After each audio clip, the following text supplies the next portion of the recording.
ఇప్పుడు మనం మున్సిపల్ కార్పొరేషన్‌కి పన్నులు కట్టాలి. లేకపోతే రాష్ట్ర ప్రభుత్వానికి పన్నులు కట్టాలి. లేదా కరెంటు బిల్లు కట్టాలి. ఏం చేస్తాం మనం అందులోకి లాగిన్ అయినప్పుడు ఆ సర్వీస్ నెంబర్ కరెంట్‌దైతే లేకపోతే ఈ ఇంటికి సంబంధించినటువంటి అసెస్మెంట్ నెంబరు ఇవి అందులో నొక్కిన తర్వాతన అప్పుడు ఇంతని మన బిల్లు వస్తుంది. అప్పుడు కడతా ఉంటాం.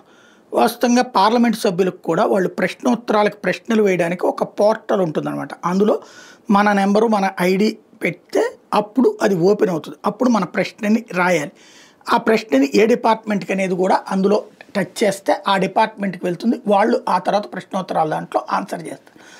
అయితే కార్పొరేట్ కంపెనీలు తమ ప్రత్యర్థుల్ని దెబ్బతీయడం కోసం అని చెప్పేసి వాళ్ళకి వ్యతిరేకంగా ప్రశ్నలు అడిగేలా చేయటం, లేదా వాళ్ళ వ్యాపారాన్ని దెబ్బతీసేటటువంటి ప్రశ్నలు అడిగేలా చేయటం, లేదంటే కనుక మన వ్యాపారాన్ని ప్రమోట్ చేసుకునేటటువంటి విధంగా ప్రశ్నలు వేయటం లాంటివి కావాలని కోరుకుంటారు. వాళ్ళు నేరుగా అడిగే అవకాశం ఉండదు కాబట్టి ఎంపీల ద్వారా అడిగితేనే పార్లమెంట్లో అది చర్చకు వస్తుంది కాబట్టి ఎంపీలకు నజరానాలు ఇచ్చి లేదా తమకు తెలిసిన ఎంపీల చేతన అడిగించుకునే పని చేస్తారు. మినిమం ఇంతని వసూలు చేసుకుంటుంటారు.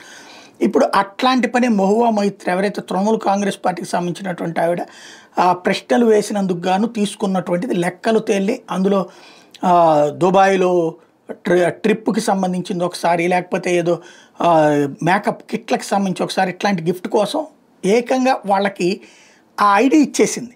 ఈమె ఇట్లా ప్రశ్నలు అవతల ఉన్నటువంటి సదరు కంపెనీల వాళ్ళు వేస్తున్నారు. దానికి బదులుగా ఈవిడికి ఓ 25 లక్షలు 10 లక్షలు వాల్యూ చేసేటటువంటిది ఏదైనా గిఫ్ట్లు ఇస్తున్నారు.